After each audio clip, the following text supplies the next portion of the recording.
देश और दुनिया दोनों को कोरोना वायरस को लेकर बड़ा अलर्ट दिया गया है। एक तरफ केंद्रीय स्वास्थ्य मंत्री डॉक्टर हर्षवर्धन ने कहा है कि देश में कोविड-19 महामारी की स्थिति को निर्धारित करने में अगले 3 महीने निर्णायक साबित होने जा रहे हैं। उन्होंने लोगों से अनुरोध किया कि आगामी त्योहारों के दौरान और सर्दियों के मौसम में पूरी तरह से एहतियात बरतें।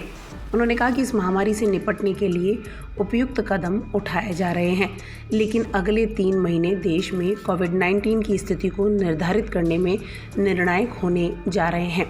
यदि हमने आने वाले त्योहारों के दौरान और सर्दियों के मौसम में पर्याप्त सतर्कता नहीं बरती और कोविड-19 से जुड़े दिशा निर्देशों का पालन नहीं किया तो स्थिति गंभीर हो सकती है। उन्होंने कहा कि अगर हमने सभी बातों का ध्यान रखा तो हम कोरोना वायरस का मुकाबला करने में बेहतर स्थिति में होंगे। उन्होंने कहा कि अगर लापरवाही की गई तो इसके खतरनाक परिणाम हो सकते हैं।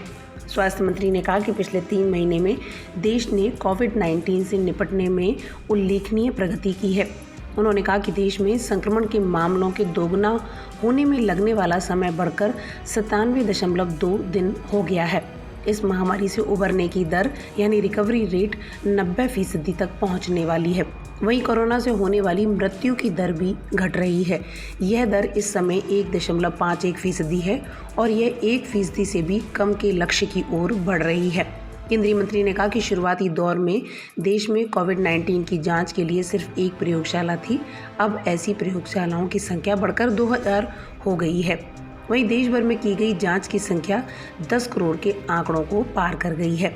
डॉक्टर हर्षवर्धन ने कहा कि यह एक सकारात्मक संकेत है जो बताता है कि हम सही दिशा में आगे बढ़ रहे हैं। इसको आगे बढ़ाते हुए ही सावधानी बरतने की ज़रूरत है। कुछ ऐसा ही WHO के महानिदेशक टेड्रोस ने कहा है। उन्होंने कहा, कोविड-19 के हालात को लेकर इसे चेतावनी समझिए। उन्होंने कहा, आगामी महीनों में वैश्विक महामारी के हालात नाजुक हो सकते हैं। टेड्रोस ने कहा, हम इस महामारी में नाजुक मोड़ पर खड़े हैं। अगले कुछ महीने बेहद कठिन होने वाले हैं। WHO चीफ ने जोर दिया कि वर्तमान हालात किसी तरह की ड्रिल नहीं है। उन्होंने कहा, कुछ देश बेहद खतरनाक राह पर चल रहे हैं। टेड्रोस ने कहा, हम आगे अनावश्यक मौतों को रोकने, आवश्यक स्वास्थ्य सेवाओं के ध्वस्त होने और स्कूलों के फिर से बंद होने से बचाने के लिए नेताओं से तत्काल कदम उठाने की अपील करते हैं।